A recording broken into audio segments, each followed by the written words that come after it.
sweet girl, I have not held you in so long. Hi guys, welcome back to my channel. My name is Sungai. Thank you for joining me. This is me recording my videos, trying to keep you up to date, and also talking about my healing journey and what has gotten me to where I am today. There is no method of living my life, or I'm not telling you how to go about it, but I'm going to tell you my experiences and how I've worked around them. Hopefully we can learn something from each other and then going forward. The idea is that we were taught that we have to be perfect. Let me tell you, I'm yet to meet a perfect person yet. This is something that was ingrained in us, so that if you will feel shame if you are not attaining the ideal of perfection. So this journey is just to normalize having a candid conversation. And in my personal experience, I like to go through a hard time before I can talk about it. So when I'm on the other side, I talk about it. I'm that person who will go through turmoil, a whole tsunami. We won't talk about the tsunami. If you're a reporter coming to us, so how do you feel about the tsunami? I'll tell you to F off, because I'm still dealing with the consequences of the tsunami, or I'm still in the tsunami. Don't ask me questions. Excuse me. I don't know why I burp every time. Excuse me. Every time I come to record a video. This is terrible. I don't know what that is. I wasn't burping the other time. I was busy watching telly. But anyway, we're here now. So here is what helped me in my childhood. So for those people who are thinking, prior to the previous videos of me speaking about being disowned and whatever else, there were other forms of trauma that were linked with being isolated, and that was all throughout my childhood. That was based on the faith. This is not bashing the Seventh Adventist Church. This is my experience. It's because our parents took a way to attain perfection through Christ. They were trying to attain to please God. So the intention was pure, and to be honest, it was a way to gain salvation, because ideally that was the understanding of the faith. So if they were not doing all these things, they'll be removed from God's people. So yes, all that happened. They're not there now. I'll discuss that maybe at the end of this video further about where they are now. So that strictness came with law abiding and everything, and the measurements and all this stuff. So it had to be particular. It couldn't be any other way. It had to be that way. And during which time, meaning that you can be misunderstood in the place that you are supposed to be safe. You couldn't find a safe place because the behavior was extreme.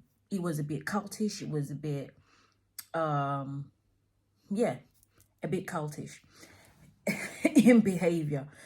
And if anyone who wasn't aligned in that, so which would be my friends and whatever else, or people I'll meet in school, you wouldn't celebrate Christmas. But yet some Adventist people do celebrate Christmas, do eat meat. So these rules are for the extreme Adventists. So I would like to say the behavior, the characteristics we presented was ones of those of a Reformed Seventh Adventist church, because that church does exist. And when I started gaining spiritual freedom, I became a Seventh-day Baptist, in that I was now more aware of not being extreme, that even my worshiping on my knees wasn't an issue in a Pentecostal Baptist church. My spirituality, my journey was my own.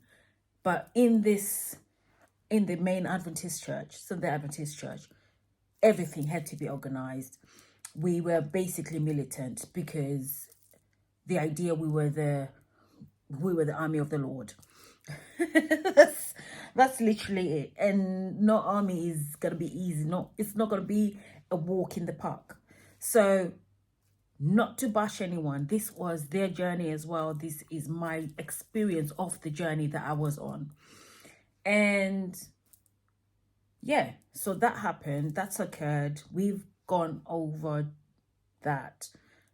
My siblings are okay. I think my siblings, because we're different personalities of the same experience, we are all different. It is different to our personalities, and they were not as intense or as passionate, but they were passionate to some extent. So where this situation was, so I had, during this situation, alongside the family, the spiritual family that took us in and did a lot of work, and because they were doing a lot of work with children, some of them were social workers, they did a lot of work with children, although they were not profiling us, not officially, no, but they would be more attentive, to things, and then would have conversations, but not fishing conversations, but caring conversations, and paying attention to things, and then and normalize our difference being normal, not just notwithstanding. So in that area, it so happened that there were other people attending these churches in Luton that were Zimbabwean or heritage. So, but we never felt safe with them. Strangely enough, they would isolate us because we were extreme, and because they would speak the dialogue, which is the language, and the languages, and would make it that. But to be honest, we were the first children from a heritage of Zimbabwe in that church. So that's what they knew. So when the other people, so when the diasporas came, they came when we were part of the church and part of this ministry and all this stuff. So we're going through this. Obviously, we are quite intense and extreme and whatever. We're going through stuff. So that means every time when they say, let's pray, we are on our knees. Everyone else is standing, or let's stand and pray, and let's have a prayer. And then let's bless food and all of this. So, so discombobulated. It's like a zoo. For a church that's very organized and pristine, yes, it is bothersome. In this experience, then there would be, because we were into music, my dad was a musician, well, he still is, and he writes music and all this stuff, but he had now drifted away. It was not so much in music, because the idea was that music is not it is the devil's channel to take souls. So he was not so much into it as much. He was now more focused on scriptures, but he's a creative at heart. He writes music. Even now, he will write a song, he'll write music, he'll sit there with his little brother, and they'll write songs. I might share some songs that they do, because now they're on the spiritual journey together at their newfound faith. And they are so happy, and genuinely we can see that that's brought their artistic side out. And then they'll sit there all night and write write a song, whether they're in my house or they're in their house, which was in Middlesbrough, which they'll be there writing the whole night. And they'll be like, are you not going to sleep? No. And then they'll wake up early in the morning. They'll be like, oh my goodness, that note. Why don't we try that note again? And then my dad's little brother would try the note, and they would try the note, and then they'll be like, nah, it's not working. Why don't we try? And then my dad's little brother would say, try this note. It's passion, it's growth, it's so loving. And during this whole experience, this is recently, so they've found themselves again. So it's like they're children again, and they're finding their spiritual journey, and it's not so intense. So I'm loving this journey for them. It's like we're getting to know our parents again, and we're getting to know the in-between version of our parents before they looked over to the other side. Anyway, so we're back here to my childhood in Luton in the Seventh Adventist Church. So in that, we have the Caribbean family. They're very passionate. And to be honest, when we moved church to go to St. Albans Church, it wasn't because of our Caribbean family. We loved them, but it's because of the Zimbabwean family that came with prejudices and saying that people who behave like this are extreme, so therefore they should be separated. But yet, what we were following were the guidelines of Ellen G. White's writings, which is the prophet of the church. I don't think she's a prophet. I personally don't, but they do in that faith. So in that instance, we were following word to word what she was saying. And it doesn't matter. That was then. So our experience was now, it was like a freak show, like you're frictioning, they are, I don't know whether it's all Christians who are like this, who are very critical. And then now that my parents have this high standard, you can tell that they are praying for our downfall. They're praying that probably I have a child as a teenager, or I have a teenage pregnancy. They want to tame him. So even when I started dating in the church, you're realizing that people you're dating, they're trying to push an agenda, like, so that to make me to be the wild one of that. So then channeling that, it became hard. And I remember I dated a guy, but then he was in another church, so he was not so much influence in the church that I was attending.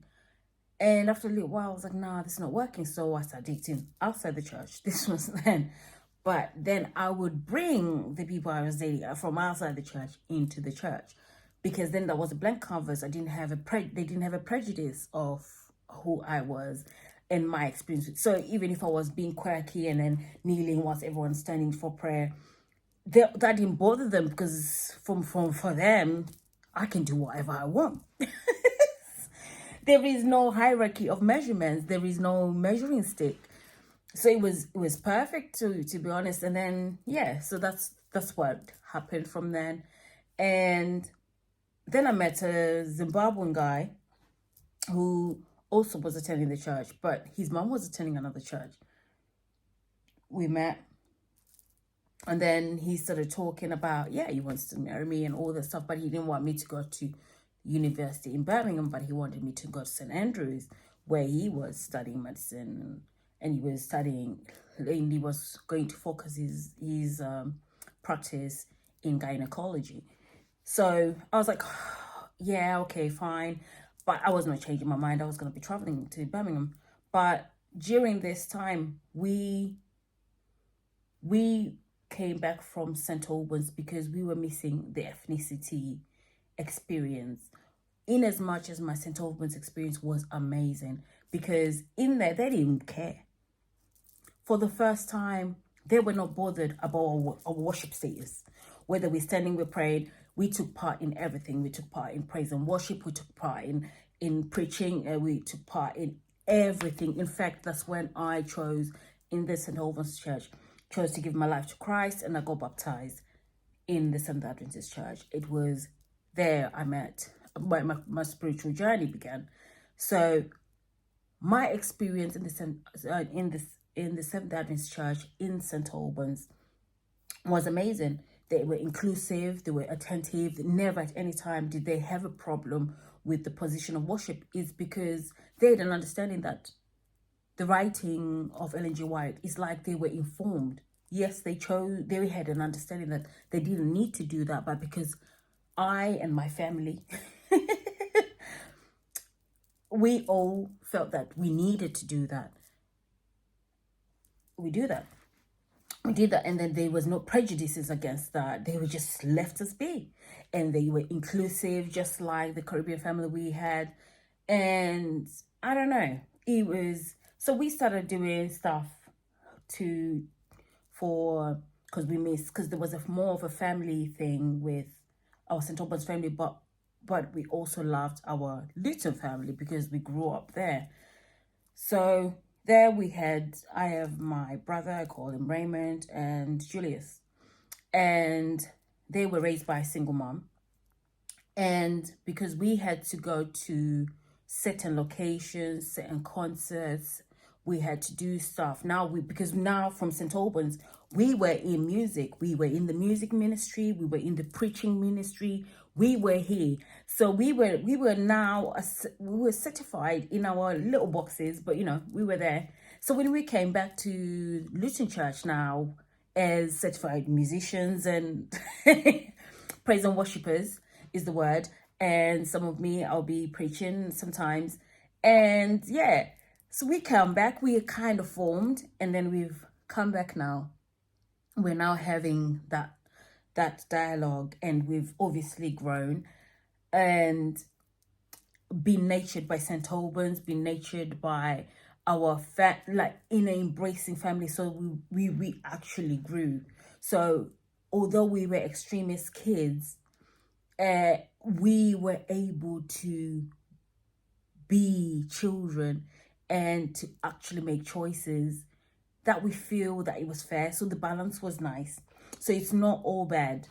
So in my St. Albans church experience, people would wear jewelry and there was no judgment because it's your journey with Christ.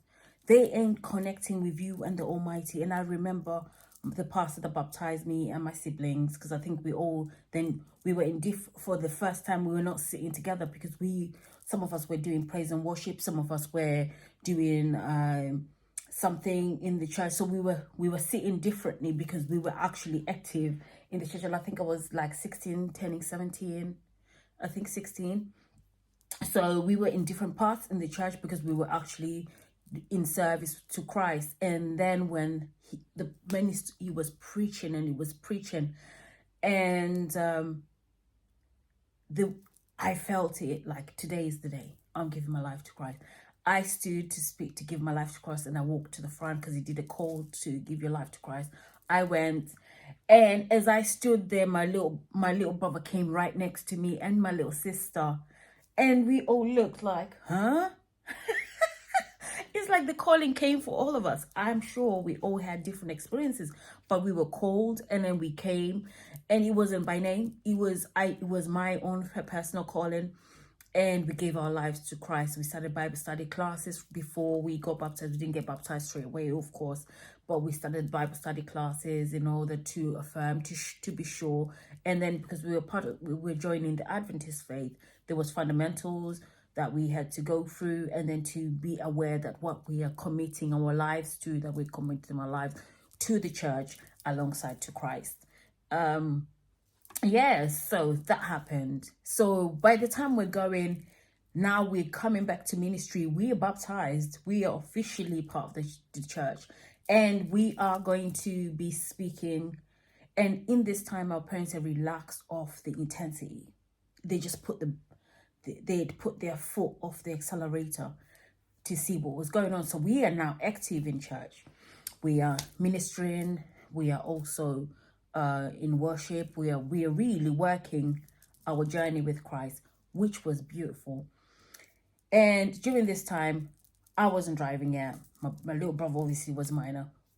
Well, we will talk. He may talk about it in the future about how we were getting to St. Albans for our thingy meetings. But sometimes we had a family which lived in Luton, which also attended the St. Albans Church, the Millsop family. I'm not sure if they want me to say, but they were a blessing family, because that family was committed to everything. So even Pathfinders, even my awareness, even now, I live in Scotland, if you ever noticed. So I'm an outdoorsy girl, and that was because of the Millsop family, because the father was quite good, and he was a Pathfinder director, so he was very outdoorsy. He would train us about camping, tenting, life skills, survival skills, and then he would say that he's gonna hunt us, and to show, so that to see how intense we actually were, so that you have life skills, so that when you're walking in the dark, you can learn to adjust. You're not going to rely on a torch, but learn to adjust and listen to your surroundings.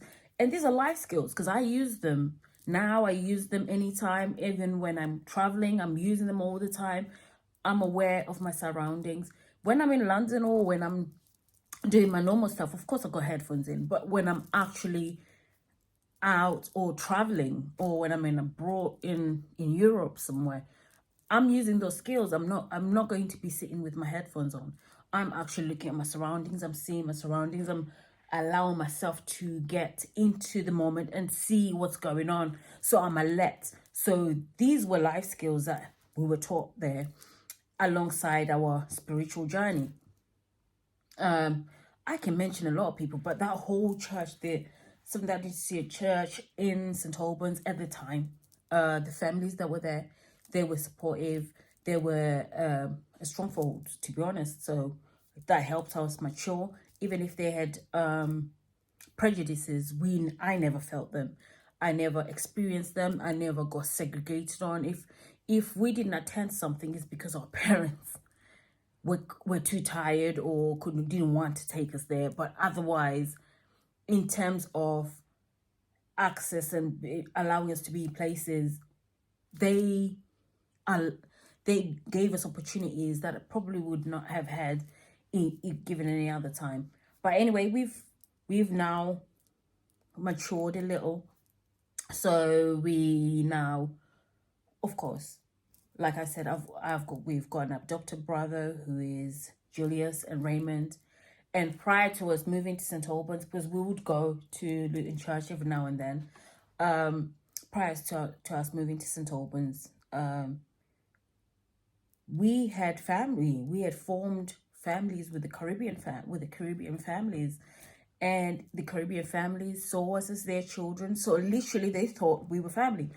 And even our approach, even our diet, because we were vegetarians, our diet was chickpea and chapati and roti, beans, lentils. So even the intentionalness to ensure that our dietary needs are met. And so that's what we grew up eating. So our Caribbean families comes again, where my identity is very conflicted most times, but it's definitely not, but it certainly is. I identify as Caribbean. So if anyone wants to come here and pour up, and don't do that. I'm here for the Caribbean families, because they know how to be present, to disagree and still support each other. So this is something that I intend to take over, which I think I have already adopted in my lifestyle. Of course, I'm basing my experience based on my Christian family and my Christian experience with Christian Caribbeans. Yeah. And in this, I had the brother, the St. Lucian and Bayesian. I found out he's Bayesian recently because I love Barbados, because I'm always in Barbados. And he's like, what are you doing over there? I was like, I can't tell you, I'm always over here. But yeah, my Caribbean family. So I definitely knew that there was a solution because of their mom, but their father is Bayesian. So I have an adopted brother. His name is Julius, and adopted brother and that brother as well. And his name is Raymond. Raymond is married with kids, and because I was receiving treatment during the time that my nephew left this world to another world, I wasn't able to attend. My brother did attend, and because I was not in conversation about Lek, and I'm still not about that person, I intend to go and give my respects, because I respect life. So little things like that. I was given a family by the Almighty. I love family, and He's given us external family. Family is the friends you choose, and they chose us. And the age difference between my brothers and us is very far different. You would say, "Oh, what do you have anything in common?" We didn't. Never at any time did even our spiritual journey collide. But no matter what, if we needed to be in London for something, okay, yep, they're coming with me in the car. He had a sports car, modified in exhaust, everything. He was outside making noise for our neighbors. So when you saw me with my antisocial outside, it's flattering. You'll find out from here if he ever watches this. I got that whole experience from them. I did. And no matter what, in the car there was three of us, so it was three of the siblings, so it was me, my brother, and my sister. Three of us would definitely have a seat. Will have a seat in his car. Then there might be an extra one if my other brother is not coming with us, which is Raymond's elder brother, unless he's coming, because sometimes they're both driving, sometimes they're driving in the same car, and so forth. But they made sure that no matter what, are you coming? Are you got? That's it. They're going. Okay, that's it. My car's full. So that was it. I was given a family, and so putting that out there, they are positives in this journey. So getting to where I am right now in the spiritual journey is that I embrace all of that. Although I'm not in the walk, I'm not a Sunday Adventist anymore, or I don't even identify as one, or I don't even look like the Christian that you see. What I do know is that God put all these people in our lives, put all these experiences in my life for me to know that my experience is not limited to the people that I was born with, the people that I came from. Everybody has a role to play in my journey, in as much as it's mine. And what I lacked in certain places, I found that it came to me in other people. No matter what, to this day, I speak to my brothers. I don't speak to them as often because I don't want to be a bother. But I speak to my brothers. I speak to my siblings. And even if I say, oh, something like, my one and only brother, you'll be like, what? What do you mean? You don't have a one and only. You have me. So you have me too. But yeah, honestly, it is what it is. I embrace and I do love my family and I do love everything. So I don't hold grudges when I realize that in every step of my life, everything that didn't work out within my life, I realized that because of the energy I was pushing out, I also attracted it. Because even the awkwardness, I'm sure that is because I did feel like other. I did feel like I was trying too hard. And then I don't want to try too hard because life is that simple. You don't have to be trying too hard. People are just, if I like you, I like you. You don't have to do anything for me to like you. When I like a person, I like a person. And even if we don't talk as often, I don't have a problem. It just means that we are probably in different directions. But guess what? We can circle back and then revisit whatever it is. And if it's supposed to take us somewhere else, life is a journey. And saying that, don't limit your experience to what's going on. See the bigger picture. Sometimes it's hard to see the bigger picture. Trust me, I understand this.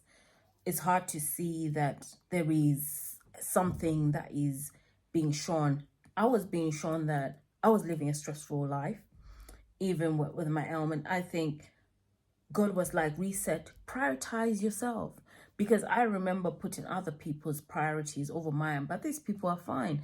And even when I stopped prioritizing their priorities, guess what? Their priorities were met, just not by me. And so I also realized that sometimes it's because I feel like I have to, but I don't have to do anything. You actually don't need to do anything. And when I understood that, it's what's taken me to the chapter I am today. That I'm going to start sharing just what's going on, what's made me me. And so that you might understand, you might take a few pointers and maybe skip the whole process of losing yourself in between and then finding your way. But you might be able to navigate with my experience and navigate and find your way. One thing I would like to say is that there is nothing to regret. Life is, you're supposed to make mistakes. You're supposed to fall so you can get up. So that when next time you fall, you know you can get up. You need to know how to get up so that you can get up when you need to get up. So every experience is a must. Fully submerge yourself in it. Allow yourself to feel. And you got this. I'm reminding myself, as I'm reminding whoever's watching this, that you got this. And keep going. And everyone's there for a purpose. And everyone has something they're teaching you. Just pay attention. And if you can't see it in the moment, reflect in your own time. Sit in those moments. And if they've upset you, sit in that feeling and say, what have they done that has upset me? And why has it upset me? Sometimes it's something that you probably need to work on. Instead of crying out and making a whole fuss, just sit in it and say, but why did that happen? And guess what? Once you know why it happened, you realize sometimes it probably is not you, or it's something that you just need to put in your little book and say, you know what? Going forward, maybe I trigger this out of people, or me saying this in this manner will cause this reaction. It might be something that you just need to be aware of. But when you relax and allow people to be, and allow yourself to be in the moment and realize that not every action deserves a reaction, your life is sweet. Your life is sweet. And your life is definitely sweet. And I would like you to like, comment, and subscribe. And talk about the things that you would like me to talk about. And then I can elaborate on here. And yeah, I might do them as short stories. We'll decide. We'll work with each other as I grow this channel, because we're trying this again. And thank you for watching. Help me as a father.